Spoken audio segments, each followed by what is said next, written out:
My name is Maya. I'm from Adams County, Pennsylvania, about 2.5 hours away from here.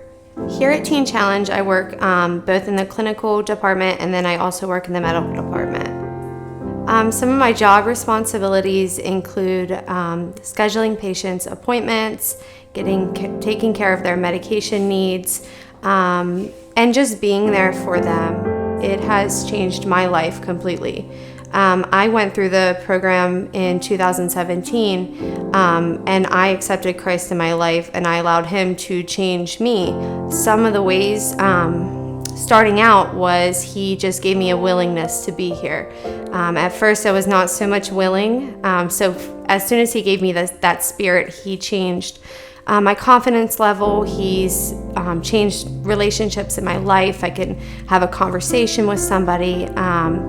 He has given me a love for others. He has given me the ability to be empathetic for others. One of my favorite things about working here is seeing the women that go through this program change every day. We could have women that are 18 years old who need to build all kinds of different life skills. They don't really know how to live.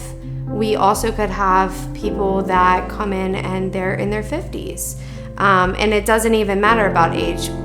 Different struggles, drug addictions, alcohol, there could be gambling, any kind of stronghold that these women have on their lives.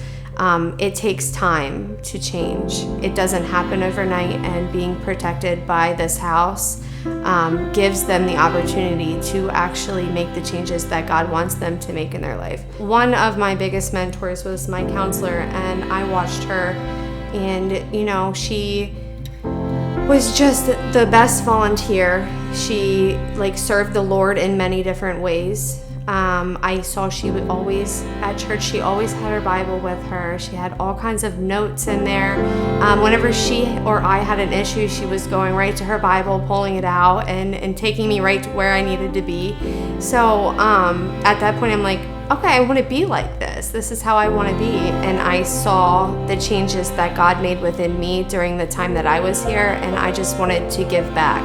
I wanted to be an example for the women that are going through the program, and just show them that it's possible to recover from anything that they're going through when you lean on the Lord and you accept Him in your life.